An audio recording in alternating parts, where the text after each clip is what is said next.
mari kita tundukkan kepala, kita berdoa.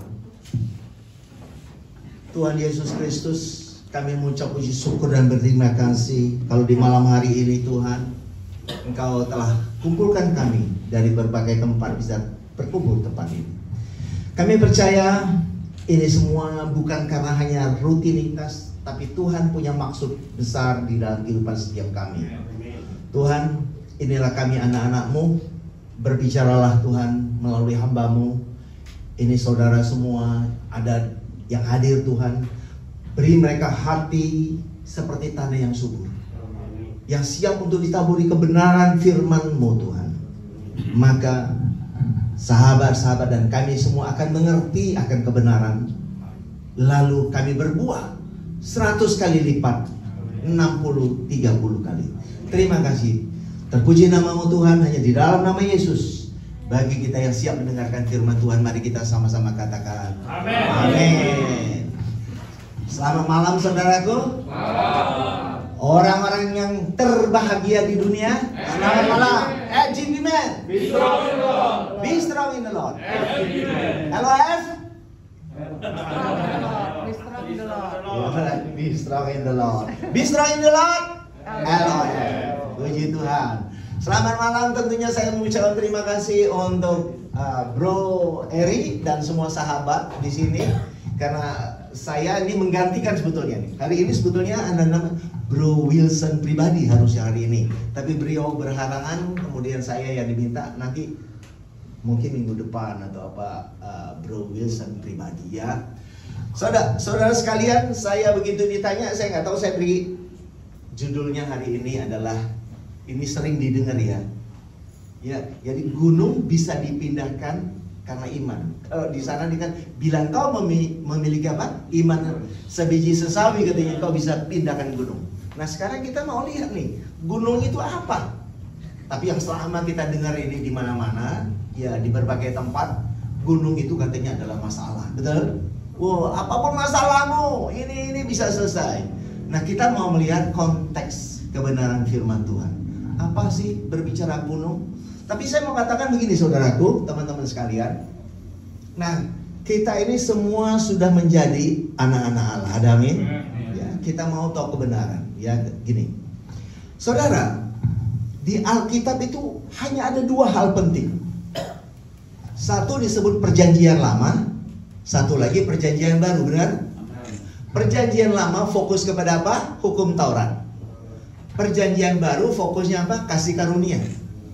Kita tidak bisa hidup di dalam dua ini dicampur aduk, nggak bisa. Nah, zaman dulu, waktu Yesus telah mati di kayu salib tahun 33 Masehi, beranjak masuk di dalam masa transisi dari tahun 33 sampai kehancuran dari suci Allah di tahun 70, itu namanya masa transisi. Disitulah banyak orang terombang-ambing. Nah, disitulah banyak guru-guru palsu, katanya gitu ya. Guru-guru palsu itu banyak di sana. Kenapa? Terjadi mixture pengajaran. Artinya pengajaran itu campur aduk. Nah, di situ dikatakan ada Injil yang lain. Ya, Injil yang lain adalah Injil yang dicampur aduk dengan Taurat. Kira-kira sekarang masih terjadi nggak, Bapak Ibu Saudaraku, jujur jawabnya? Kira-kira masih terjadi nggak di berbagai tempat? Masih. Sekarang ini di banyak gereja, ya kalau kita mau jujur ya, pengajarnya masih campur aduk. Apakah itu yang disenangi Tuhan? Tentu jawabnya tidak. Karena Kristus mau pengajaran itu adalah murni. Kita harus murni kepada Injil Kristus. Injil Kristus adalah apa? Kabar baik. Berita keselamatan. Nah, kalau kita tahu kita masih belum selamat, ya berarti kita tidak percaya kepada Injil Kristus. Ya, jadi pengajaran-pengajaran, kalau kita berbicara Injil adalah kabar baik. Setuju ya? Nah, kalau kita berbicara Injil itu kabar baik, jangan ada kita berusaha menakut-nakuti orang. Nangkep ya? Tidak ada berbicara neraka, sorga, nakut-nakut, nggak ada. Salah itu, nggak tepat kalau kita nakuti orang. Karena Yesus mati untuk siapa, saudaraku? Jujur, dosa dunia, bukan dosa orang Kristen, enggak, dosa dunia. Setuju ya? Cuma orang di luar sana belum mengerti aja. Tadi kan kita seperti tanah yang subur, ditaburi firman gak apa-apa, mengerti, berbuah apa? Berbuah pengenalan akan Sang Kristus. Di mana yang 100%, 100 kali lipat maunya Tuhan gitu, kita mengenal dia 100 kali lipat. Nah, di Hosea dikatakan apa? Umatku binasa karena apa? Tidak mengenal Allah. Jadi kalau kita tidak mengenal Allah, kita binasa. Binasa bagaimana? Nah, yang diselamatkan apa, saudaraku? 1 Petrus 1 ayat 9 katakan apa? Engkau telah mencapai tujuan imanmu, yaitu apa? Keselamatan jiwamu. Jadi yang diselamatkan itu jiwa saudara dan saya. Jadi kalau dikatakan binasa apa? Bukan badan kita binasa. Enggak. Badan kita kalau kita meninggal dunia ya dikubur. Dari debu menjadi debu dan tanah, betul? Itu sebetulnya. Tapi jiwa yang mengerti kebenaran itu merdeka, amin. Hidupnya itu makanya apa? Full gospel itu dikatakan Demos Zakaria, dia senior kita yang zaman dulu, dan semua rekan-rekannya berkata apa? Orang yang di IGB Men adalah orang-orang yang terbahagia di dunia. Loh, statement itu sangat luar biasa loh saudaraku. Sampai ada senior namanya ya Demos Zakaria, dan teman-teman bisa berkata bahwa orang-orang yang ada di full gospel adalah orang-orang terbahagia. Nah, tentu kita semua yang duduk di sini benar-benar bahagia. Amen. Bukan lagi kita takut di dalam menghadapi hidup. Ya, nggak ada, saudara. Karena kita ini semua sudah selamat. Saya mau katakan, manakala saudara percaya, meyakini Kristus itu juru selamat saudara, saudara selamat kok. Saudara selamat apa karena Anda orang hebat? Jago doa puasa, terus kesana kemari melakukan. Enggak, bukan saudaraku. Efesus 2 ayat 8 katakan apa saudaraku? Oleh karena kasih karunia kita diselamatkan oleh apa? Iman, bukan hasil usaha kita. Apa itu iman? Nanti kita bicara iman kan. Gunung pun bisa berpindah karena iman. Nah, kita mau melihat apa iman? Apa itu gunung? Nantinya begitu ya. Tapi saya mau katakan Amsal 25 ayat 2, saudara. Saudaraku dikatakan di sana, kemuliaan Allah ialah merahasiakan sesuatu. Kemuliaan raja-raja menyelidiki. Jadi tugas saudara dan saya adalah menyelidiki kebenaran kitab suci. Ya. Bukan percaya hanya orang ngomong apa, terima terus sambung lidah ngomong. No. Anda harus dapat konfirmasi dulu. Waktu orang ngomong apa, baca lagi. Back to the Bible, read it. Imitate, renungkan. Apa ya yang Tuhan mau? Begitu kira-kira ya. Bukan hanya orang ngomong terus kita percaya, kita takut, kita ngomong. Itu namanya penyamun lidah. Belum tentu benar, saudara. Belum tentu benar. Anda harus baca lagi, back to the Bible. Search, baca, and then tanya, gumuli sampai Anda mendapatkan kebenaran itu. Baru kita bisa cerita. Ada amin ya. Coba bisa. Tadi kan katanya merahasiakan satu. Apa sih rahasia Allah itu?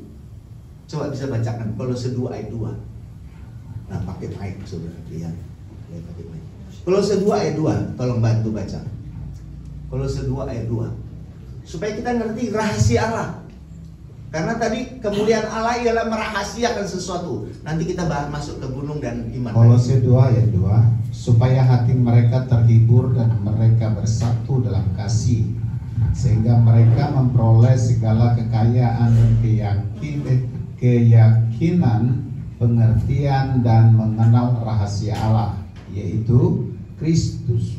Nah, saudaraku, keyakinan, segala kekayaan dan keyakinan, pengertian, saudaraku, yaitu apa? Mengenal rahasia Allah ialah apa? Kristus, saudara. Sebelum dunia ada, Kristus sudah ada. Tapi karena kamu, dia turun ke bumi.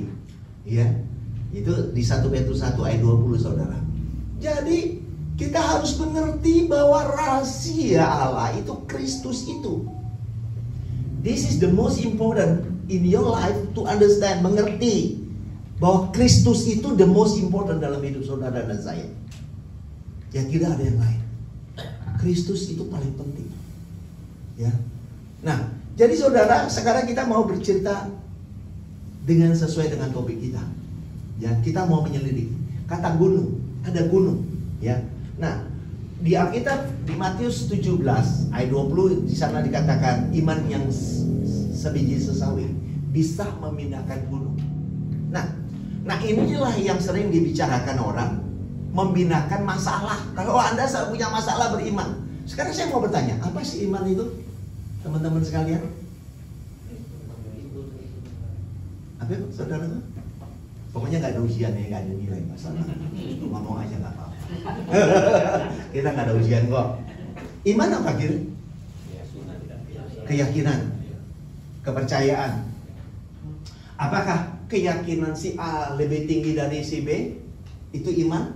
Apakah iman saya lebih tinggi dari iman si B? Iman si C lebih tinggi dari si D? Misalnya gitu? Apakah seperti itu? Nah, kita mau lihat apa itu iman. Biar kita ngerti ini iman itu apa. Karena gini, coba Efesus baca dulu. Efesus 2 ayat 8. Apakah itu iman kita? Coba baca. Supaya kita ngerti ini iman apa nih? Efesus 2 ayat 8. Ya, tentang keselamatan. Ya. Engkau diselamatkan oleh iman. Sebab karena kasih karunia kamu diselamatkan oleh iman. Iman. Itu bukan hasil usaha, Bukan hasil tetapi usahamu. pemberian Allah. Pemberian Allah. Nah, kalau saudara bilang iman Bro Eri lebih tinggi dari iman saya, lebih tinggi dari iman Sisi, berarti itu usaha. Betul nggak? Ada usaha kita, keyakinan kita yang sangat tinggi, betul. Oh, kepercayaan saya yang luar biasa. No. Nah, selama ini setiap kita merasa, oh iman itu kekuatan saya, keyakinan saya yang paling tinggi. Oh, saya lebih tinggi dari situ, saya lebih hebat dari. No. Itu tadi berkata apa? Gak ada usaha kita. Iman itu Kristus, saudara. Ya, iman is talk about Christ. Ya, nah itu tadi engkau diselamatkan oleh iman. Itu bukan hasil saudara, bukan hasil usaha saudara. So iman is talk about apa? Christ, Kristus. Jadi engkau diselamatkan oleh Kristus. Nah, mari kita baca ayatnya. Coba tolong bro, baca bro. Galatia 3 ayat 22 sampai 27. Pelan-pelan dibaca pelan-pelan bro supaya teman-teman dengar. Ya. Galatia 3 ayat 22 sampai 27. Ini kita bicara iman dulu ya, iman. Baru nanti bicara apa itu gunung, ya. Oke. Pelan-pelan kita dengar ya, teman-teman ya. Tetapi kitab suci telah mengurung segala sesuatu di bawah kekuasaan dosa, supaya oleh iman dalam Yesus Kristus janji itu diberikan kepada mereka yang percaya. Oke. Sebelum iman itu datang, kita berada di bawah pengawasan hukum Taurat.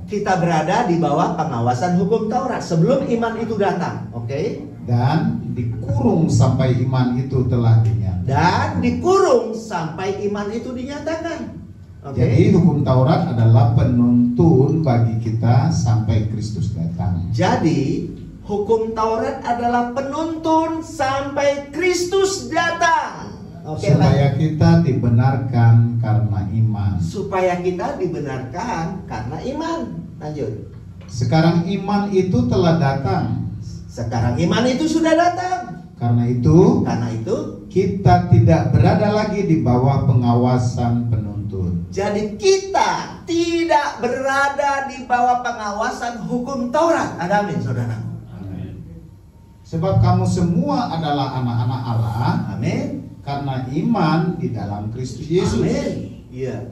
Karena kamu semua yang dibaptis di dalam Kristus telah mengenakan Kristus. Ada amin, saudaraku. Jadi saudara kita semua telah mengenakan Kristus. Kalau dikatakan itu ingin di pesta ada yang nggak baju pesta terus dihukum, ya kan? Kita telah mengenakan baju pesta, yaitu mengenakan Kristus, saudara. Padahal kita ini telah mengenakan Kristus, saudara. Jadi begini ya, saudaraku. di Alkitab itu, di sini salib Kristus, oke, sini salib, di sini perjanjian lama, di sana perjanjian baru. Nah, dari perjanjian lama ini mereka beriman. Beriman itu artinya ini. Nah, Ibrani 11 ayat 1, iman di situ itu menceritakan imannya orang-orang di perjanjian lama. Iman itu adalah bayangan tentang Kristus. Jadi orang yang beriman kepada Kristus di perjanjian lama, mereka selamat tentang kedatangan Sang Mesias. Nah, waktu Yesus datang, iman itu datang. Nah, waktu di perjanjian lama mereka dipimpin oleh hukum Taurat. Nangkep ya? Sampai iman itu datang. Jadi iman itu bukan kita ya, bukan kepercayaan kita yang tinggi ya. No. Engkau, kita hidup di dalam, dikurung sampai oleh hukum Taurat di orang perjanjian lama, sampai iman itu datang, sampai Kristus datang. Nah, setelah Kristus datang, kita tidak dipimpin lagi oleh apa? Hukum Taurat. Angkat ya saudaraku. Jelas sampai sini? Jadi saudara dan saya, kita juga bukan orang Yahudi. Saudara bukan agama Yahudi, betul? Tapi perjanjian lama harus dipelajari. Kenapa? Karena perjanjian lama punya link sampai ke kitab Wahyu. Semua benang merahnya sangat jelas. Ya, sangat jelas banget benang merahnya. Ya. Jadi ini nggak bisa terus kita nggak belajar di hukum Taurat. Nggak belajar perjanjian lama. Kita belajar perjanjian lama. Tapi kita tidak hidup dalam hukum Taurat. Ya. Kita belajar perjanjian lama membuat kita tambah kagum sama Kristus Tuhan kita. Luar biasa loh saudara. Waktu saudara mengerti kebenaran ini, saudara benar-benar kita merdeka, saudara. Ada amin saudara. Merdeka dalam arti gini loh. Kalau dikatakan merdeka, nggak ada tanda tanya lagi. Nggak ada ketakutan, tidak ada intimidasi apapun dalam pikiran saudara. Karena jiwa saudara sudah selamat. Nangkap ya? Nah, gunung, berbicara gunung. Ingat, saudara, Musa keluar dari Mesir. Jadi gini, Alkitab itu bercerita apa sih? Alkitab itu is not talk about the physical thing. Ya, bukan berbicara hal-hal yang fisik dan hal-hal yang terlihat. No. Alkitab fokus berbicara hal-hal yang sifatnya rohani. Ada amin? Hal yang roh itulah yang memimpin kita. Pikiran kita, jiwa kita yang dipimpin oleh Sang Roh. Kristus itu memimpin kita. Maka tubuh kita yang fisikal ini, manakala dipimpin oleh jiwa, jiwa kita dipimpin oleh roh itu, dialah yang menggerakkan kita, sehingga hidup kita ini benar, gitu loh. Tapi bukan karena kehebatan saudara dan saya, tapi karena Sang Firman yang hidup meramu hidup saudara dan saya. Itu yang luar biasa. Coba bacakan 1 Korintus 6 ayat 17. Ini dahsyat saudara. Ini kalau dimengerti oleh bapak-bapak gereja zaman dulu, maka tidak ada konflik antar gereja loh. Coba kalau 1 Korintus 6 ayat 17. Ini kalau dipahami dari dulu ini luar biasa banget. 1 Korintus 6 ayat 17. ayat 17 berkata demikian. Tetapi siapa yang mengikatkan diri pada Tuhan menjadi satu roh dengan Dia. Nah, saudara, coba. Tetapi artinya nggak semua orang ngerti, kenapa ya? Tetapi siapa yang mengikatkan dirinya pada Tuhan menjadi satu roh dengan Dia. Dahsyat nggak saudara? Jangan cerita roh kita, no. Jiwa kita sudah dimenangkan, bersatu dengan roh Allah. Maka kita disebut telah menjadi satu roh dengan Dia. Dahsyat nggak saudara? Bayangkan saudara menjadi satu roh dengan Tuhan loh. Wow. Kalau saudara menangkap kebenaran ini saudara, indah sekali hidup ini. Maka sesuai dengan Filipi 2 ayat 13 juga begitu. Tuhanlah yang melakukannya baik perbuatan maupun kemauan sesuai kerelaannya dalam saudara dan saya. Dahsyat nggak? Dan orang full gospel, orang-orang yang terbahagia, tinggal mempraktekkan. Karena bukan kita yang Tuhan yang mengalir lewat saudara dan saya. Dahsyat nggak, saudaraku? Tuhan yang menggerakkan saudara dan saya manakala kita menerima Dia, kita bersatu dengan Dia. Dasar sekali loh saudara. Jadi saudara tidak terpisah dengan Tuhan. Ya, Anda ada di dalam Dia, Dia ada di dalam Anda, betul nggak? Ya, Yohanes 15 ayat 5 katakan, akulah pokok anggur, engkau ranting-rantingnya. Aku ada di dalam engkau, engkau ada di dalam aku, maka engkau berbuah banyak. Di luar aku, engkau tidak bisa berbuat apa-apa. Dahsyat ya, saudaraku. So be happy in your life, saudaraku. Saya menekankan khotbah saya kemana-mana. Be happy in your life. So nikmati hidup. Bersyukurlah dalam hidup ini. Nikmati hidup bersama istri, bersama anak-anak, bersama cucu, bersama kolega, sahabat, di kantor, di mana saja saudara berada. Saudara menjadi kesaksian. Amin. Nah inilah full gospel harus membangun generasi seperti ini. Supaya anak-anak Tuhan bisa memberikan karya terbaiknya dalam kehidupan. Bagi Indonesia, bagi bangsa-bangsa. Bukan kita cari keselamatan. Wah, saya harus begini, saya harus sendiri. No. Anda sudah selamat. Saya katakan pasti selamat. Wih, kok hebat kali Pak Girsa. Loh, manakala Anda percaya Kristus, berkeyakinan kepada Dia sebagai Tuhan dan Juru Selamat Anda, ya Anda selamat. Emangnya Yesus main-main mati di kayu salib? Nggak ada, saudara. Dia mati di kayu salib itu beneran, saudara. Udah membayar lunas semua dosa kita. Kita sudah mati dan kita sudah bangkit. Loh, benar saudara. Mati itu bersama Kristus. Makanya gini, dengar nggak? Ahok sering berkata dulu apa? Mati adalah apa? Keuntungan. Hidup adalah. Sekarang saya tanya, apa makna itu ceritanya? Coba. Saya yakin banyak orang salah mengerti. Mati adalah keuntungan, hidup adalah Kristus. Apa artinya? Emangnya kita dibunuh orang keuntungan? Hah? Ini kita bukan agama sebelah. Mati syahid. No.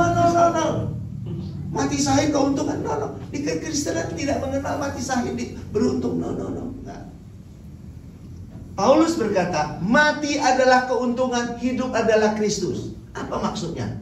Bukan mati dibunuh, keuntungan. Itu namanya kebodohan. Serius loh, saya ngomong gitu. Mati adalah keuntungan. Itu artinya kita mati bersama Kristus. Nangkep ya? Kematian sudah diambil alih oleh Kristus. Galatia 2 ayat 19-20. Aku telah mati oleh hukum Taurat untuk hukum Taurat. Aku hidup bagi Allah. Aku telah mati bersama Kristus di kayu salib. Namun aku hidup. Tetapi bukan lagi aku yang hidup, melainkan apa? Kristus yang hidup di dalam aku. Dan hidup yang kuhidupi dalam daging, hidup oleh iman dalam Anak Allah yang telah mengasihi aku dan telah menyatakan dirinya bagiku. Bukan iman kita, anggap ya? Iman dalam Kristus. Ya, we have to understand that. So ini saudaraku, dahsyat dan saudaraku. So be happy in your life lah, karena Tuhan sudah melakukan segalanya. Kita tinggal terima, amen kan, hidupi, bersyukur dalam hidup. Apapun pergumulan saudara, jangan katakan gak ada masalah. Setiap orang, setiap keluarga punya masalah masing-masing. Tetapi orang yang sudah diselamatkan, jiwanya sudah dimenangkan, menghadapi masalah akan lebih gampang. Maksudnya, ada Tuhan beserta saudara dan ada Tuhan dalam saudara. Ada amin. Saudara lebih tenang, lebih berhikmat dibanding orang di luar sana. Saya Waktu zaman saya masih kolonel, saudaraku. Ya, waktu saya kolonel. Setiap rapat itu bos ya duduk di meja kepala meja itu lempar masalah, saudara. Di situ ada bintang 1, ada kolonel, kami ada 5 kolonel. Setiap dia lempar masalah, saya pasti tanya Tuhan, entar ajari gua ngomong apa. Jangan sampai gua nggak bisa ngomong, Tuhan. Jangan permalukan anakmu, Tuhan. Dah gua perhatiin. Begitu giliran ngomong, saudara, hikmat itu turun pada kita. And then kita bisa how to solve the problem. Kalau orang bilang, kalau udah Bang Paruntungan yang jawab, kita support. Karena memang saya begitu, saudaraku. Itulah dahsyatnya Tuhan kita. Support itu Tuhan ngomong, Tuhan aku harus ngomong apa. So apapun pergumulan saudara, Tuhan ini gimana nih? Saya harus bagaimana Tuhan? Dia begitu, saudara. Saudara harus begitu. Saya waktu letnan, orang cerita S2 di UI, iya kan? Orang S2 di UI. Gue ngomong sama Tuhan, aku mau S2 juga, Tuhan. Tapi ingat Tuhan, gak mau dalam negeri, mau di luar negeri. 1 year later, saya udah di Amerika, saudara. Dahsyat. Itulah hebatnya Tuhan kita. Nah, waktu saya pangkat kolonel, ya, saya ngomong sama Tuhan juga. Duduk gitu kayak Bro Eri, duduk itu ngomong sama Tuhan. Tuhan, aku mau Lamhanas dong Tuhan. Tapi ya Tuhan gak mau dalam negeri, maunya luar negeri. Saudara tahu, 3 months later, 3 bulan kemudian saya sudah di Australia tuh, saudara. Dahsyat ya? Saya aja kalau ditanya kok bisa begitu, saya juga kagak tahu. Benar, saudara. Benar. Pulang-pulang saya dari Australia, kata orang saya di blacklist di Angkatan Laut, saudara. Kenapa? Kok ini bukan dari akademi militer, dari sarjana masuk militer, kok bisa sampai Lamhanas keluar negeri? Saya bilang sama yang ngomong, bro, jangan cuma di blacklist, besok dipecat saya siap. Saya ngomong begitu. Lu serius? Saya duluan jadi jenderal daripada yang ngomong itu, saudara. Serius, saudara. Nah ini kesaksian, kita nggak boleh takut dalam hidup ini. Be happy in your life. Kebenaran tidak bisa ditawar-tawar. Ada amin. Itu sebagai anak Tuhan tuh begitu, saudara. Nah kita harus punya kepribadian di dalam Kristus tuh luar biasa, saudara. Saya di Filipina, Lamhanas di Australia sampai ke Filipina. Biasanya laki-laki nggak nolak. Terus ada teman di sana kan, jemput kan ke hotel kan, mau kemana bro? Cari cewek. Biasa laki-laki suka nggak? Di Filipina cari cewek di Filipina suka nggak biasanya? Biasanya suka. Di sini enggak. Kalau di sini enggak. Di sini enggak ada. Di sini enggak ada. Enggak ada bedanya. Jadi saudara, saya menolak, saudara. Bro, nggak usah bro. Kita lihat, dengar musik aja di sini. Duduk minum kopi dengan musik. Saya udah punya pengalaman di luar negeri berkali-kali. Orang pergi berduyun-duyun, lihat tarian telanjang. Saya nggak ikut. Tadi kita sudah mengerti iman, betul? Iman is talk about what? Who? Christ. So iman is talk about Christ. It's not to talk about kehebatan saya, keyakinan saya yang tingkatnya kuadrat lebih tinggi dari si A, si B. No, ya enggak ya. So everything is about Christ. So how we focus our life to Christ. Dialah fokus kehidupan saudara dan saya. Tuhan yang menyelesaikan segala sesuatu. Kita itu tinggal mengaminkan dan menghidupi Dia dalam hidup saudara. Ya, agendanya semua agendanya Tuhan. Keselamatan agenda siapa? Agenda Tuhan. Sampai Dia mati di kayu salib, memangnya ada peran kita? Ada peran saudara dan saya? Enggak. Semuanya Tuhan yang melakukan. Kenapa? Dia sayang sama saudara. Kenapa? Karena Dia mau bersatu dengan saudara. Saudara adalah mempelainya dan Dia adalah mempelai pria. Kita adalah tubuhnya, kita gerejanya, kita jemaahnya. Amin. Tuhan yang punya agenda kok, yang membuat marilah kita menjadikan manusia segambar dan serupa dengan kita. Itu agenda siapa? Tuhan. Bukan agenda kita. Jangan kita bilang, oh aku mau berusaha supaya aku bisa segambar dan serupa dengan Allah. Nonsense. It's not your effort. Anda nggak bisa berusaha supaya Anda bisa serupa dengan Kristus. Itu bohong besar kalau Anda bisa berusaha. No. Dia yang berjanji, dia yang menepati. Ya. Dia yang buat, maka dia turun ke bumi, dia mati kayu salib. Dia bangkit, maka kita lahir baru di dalam Kristus. Maka kita menjadi apa? Manusia roh di dalam Kristus Allah yang roh. Nangkep ya? Itulah dikatakan kita segambar dan serupa dengan Tuhan. Apakah Anda sudah segambar dan serupa dengan Tuhan? Sudah. Jangan bilang belum. Anda jangan lihat badan ini. Jangan lihat badan ini yang mungkin ada yang kena COVID lah, ada yang batuk-batuk. Jangan, bukan. This is talk about manusia baru di dalam Kristus. Manusia roh di dalam Tuhan. Sehingga di 2 Korintus 5 ayat 16 dikatakan, kita tidak bisa lagi menilai orang dengan ukuran manusia. Oke? Dan kalau kami pernah menilai Kristus dengan ukuran manusia, sekarang tidak lagi. Kenapa? Karena Kristus telah kembali ke natur kealahannya, yaitu roh. Kita pun telah menjadi manusia roh, manusia baru di dalam Kristus Allah yang roh.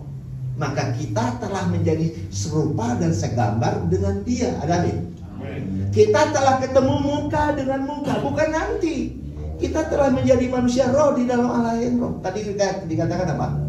Tetapi siapa yang mengikatkan dirinya pada Tuhan menjadi satu roh dengan dia, dengan Tuhan. Ada nih saudara.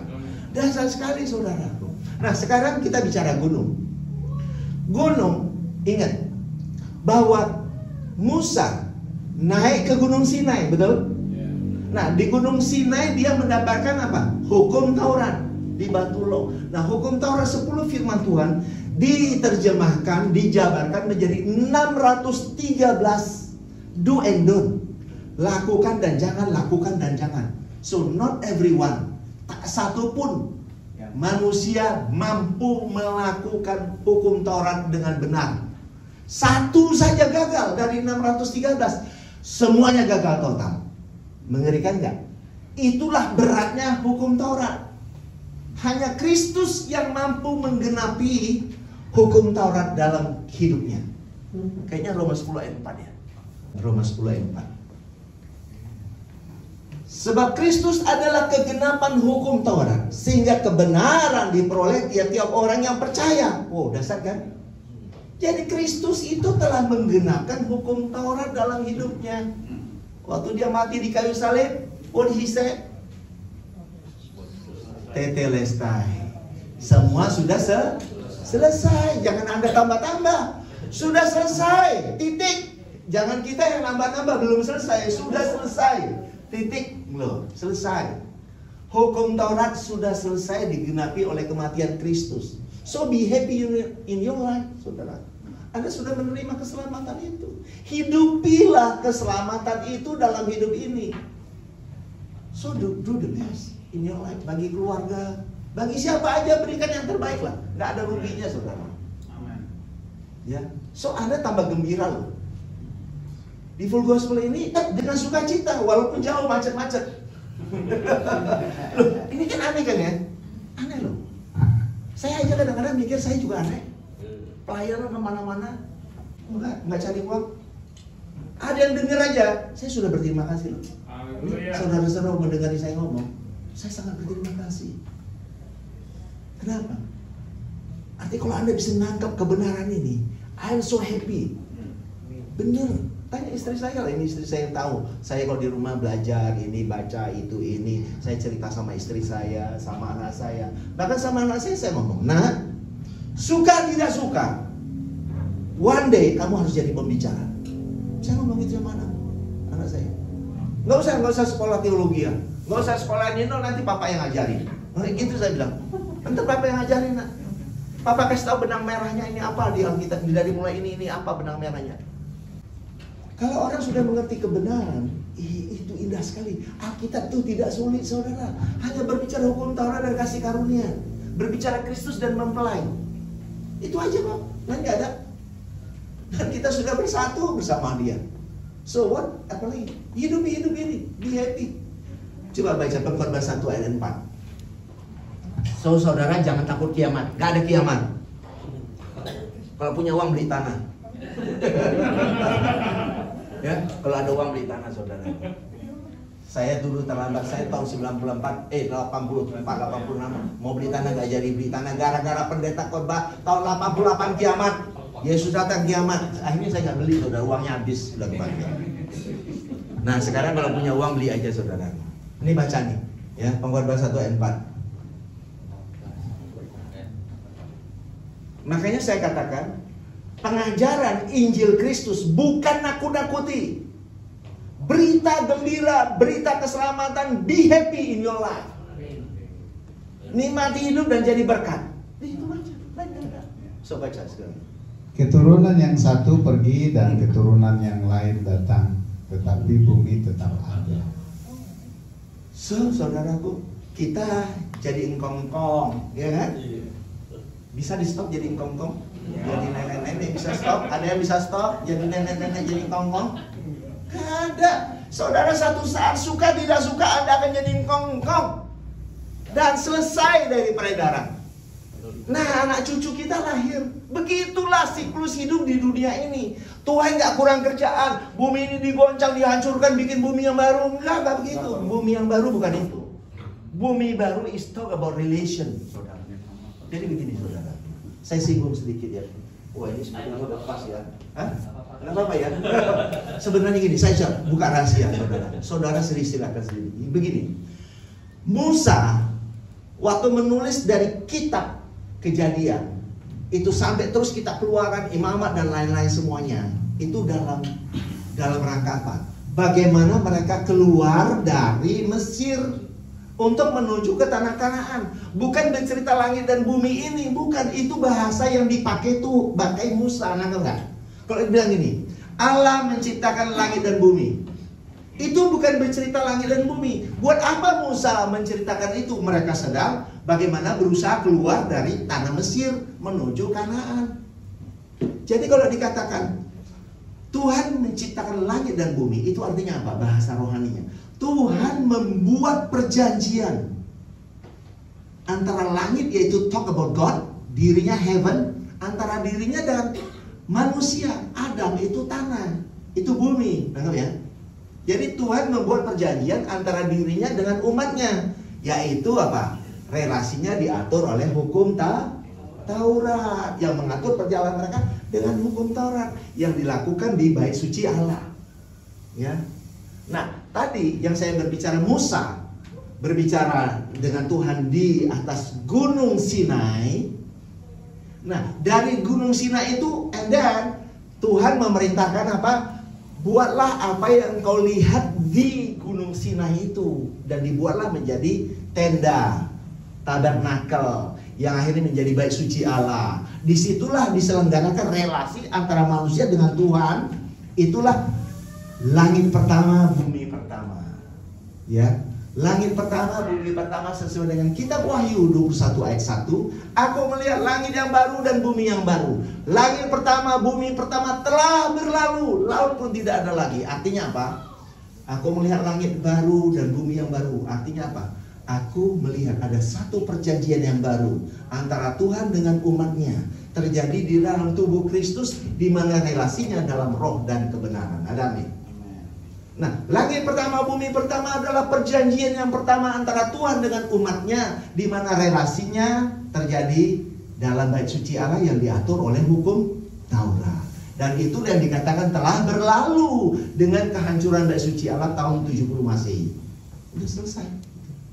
So be happy in your life, saudara. Anda sekarang hidup di langit baru, bumi baru. Bukan lagi di yang itu dan bumi ini, no. Perjanjian yang baru. Ada amin, saudara. Silakan selidiki lagi nanti ya. So, bicara gunung is talk about hukum Taurat. Dengar? Bicara tabernakel. Jadi gunung itu berbicara Gunung Sinai. Gunung, kalau dia katakan engkau bisa memindahkan gunung itu dan memindahkan gunung itu dengan imanmu. Artinya apa? Waktu engkau beriman, engkau percaya kepada Kristus, maka engkau abaikan, lupakan hukum Taurat. Itu sebetulnya maknanya, kan ya? Jadi dibilang memindahkan gunung itu artinya apa? Melupakan hukum Taurat, karena sudah fokus kepada Kristus, sang iman itu. Kalau kita sudah memiliki iman, hukum Taurat diabaikan, dilupain, karena kita fokusnya Kristus. Itulah memindahkan gunung. Ya, jadi gunung itu berbicara Gunung Sinai, hukum Taurat. Dari Gunung Sinai dilahirkan Bait Suci Allah, dan itu semua sudah dihancurkan. Coba baca bro, Ibrani 10 ayat 9. Nah, 2 ayat lagi selesai bro. Ya sorry ya bro. It's okay, nggak apa-apa teman-teman. It's okay. Ibrani 10 ayat 9.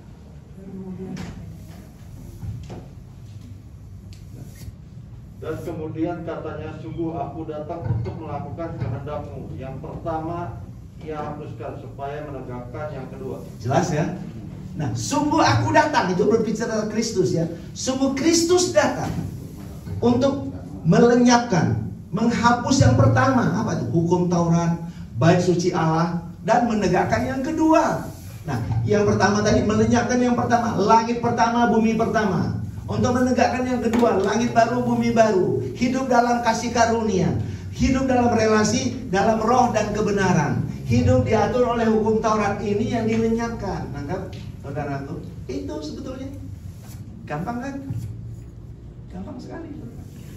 Coba baca lagi, Ibrani 9 ayat 8. Nah ini penting sekali. Ini penting sekali. 9 ayat 8.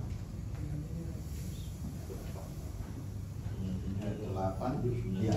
Dengan ini Roh Kudus menyatakan bahwa jalan ke tempat yang kudus itu belum terbuka selama kemah yang pertama itu masih ada. Nah, saudara, ini jelas banget. Nah, zaman itu sudah diingatkan.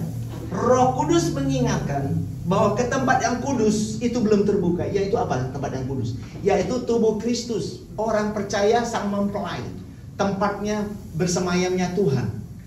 Ya, orang percaya itu belum terbuka, tidak dimengerti. Kalau kemah yang pertama, kalau bait suci Allah yang di kota Yerusalem itu masih berdiri, saudaraku. Kalau itu masih berdiri kokoh di kota Yerusalem, orang nggak ngerti bahwa mereka, orang percaya waktu itu telah menjadi tubuh Kristus, telah menjadi bait suci yang baru. Nah ya saudaraku, bait suci Allah dalam roh sesuai dengan Efesus 2 ayat 21-22. Kita tersusun rapi, Kristus sebagai penjuru, ya kita tersusun sebagai apa? Menjadi bait suci Allah dalam roh. Jadi saudara dan saya, kita sudah bersatu dengan Dia. Kita tubuhnya, Dia kepala. Maka Dia katakan apa? Serigala punya liangnya, burung punya sarangnya, tetapi anak manusia tidak punya tempat untuk meletakkan kepalanya. Itulah kerinduan Tuhan. Maka Dia mati di kayu salib, Dia bangkit pada hari ketiga, itulah tubuhnya. Dan Dia menjadi kepala. Inilah kepala. Kita sudah bersatu. Kita tubuhnya, Dia kepala. Maka kita dipimpin oleh roh. Kristus itu adalah Allah yang roh. Dia memimpin saudara dan saya. Amin. Sehingga hidup saudara dan saya itu tenang, aman, damai, saudara. Pikiran kita cerah, tenang, nggak ada masalah dalam hidup. Masalah ada, tapi Anda how to solve the problem. Anda bisa menjawab masalah. Ada amin ya saudara. Tidak ada hal yang tidak bisa Anda kerjakan selama di dalam kehidupan saudara. Tuhan akan memberi saudara hikmat manakala saudara memiliki relasi yang intim dengan Dia dalam roh dan kebenaran. Ada amin? Amin. Jadi saya ulangi kesimpulan hari ini, kita belajar iman is talk about Christ. And then gunung is talk about hukum Taurat, talk about bait suci Allah yang ada di Yerusalem. Dan itu semua sudah waktu saudara memiliki iman, maka saudara tidak fokus lagi, tidak dipengaruhi, tidak diatur oleh hukum Taurat. Anda fokus kepada Kristus. Itulah makna dari kalau Anda beriman, maka gunung pun bisa dipindahkan. Gunung itu talk about hukum Taurat dilupain. Hukum Taurat sudah diabaikan. Tadi sudah dihapuskan. Karena Anda percaya kepada Kristus. So, masalah boleh ada, Tetapi bersama Kristus, di dalam Kristus, Anda tahu how to solve the problem. Ada amin? Mari kita tundukkan kepala, kita berdoa. Tuhan Yesus, kami sudah mendengarkan firman-Mu, kebenaran-Mu, Tuhan. Engkau adalah firman yang hidup. Engkau hidup di dalam kami dan kami hidup di dalam Engkau. Terpuji nama-Mu Tuhan, kami mendapatkan pencerahan hari ini. Kami mengerti apa itu arti iman, ya, dan kami mengerti itu apa gunung. Bahkan Ibrani 11 ayat 1 berkata, iman adalah dasar dari segala sesuatu apa yang diharapkan. Yaitu Kristus adalah dasar dari segala sesuatu apa yang kami harapkan dan bukti dari apa yang tidak kami lihat, yaitu Sang Kristus itu. Terima kasih Tuhan, terpuji nama-Mu. Di dalam nama Yesus, bagi kita yang telah mendengar kebenaran firman Tuhan, mari kita hidupi firman Tuhan ini sehingga damai sejahtera Tuhan kita hidupi dari hari lepas hari. So be happy in your life in Christ Jesus. Amen. Amen.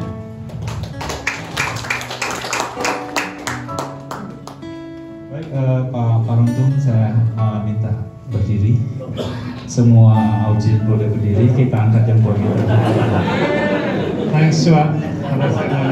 Terima kasih, Pak.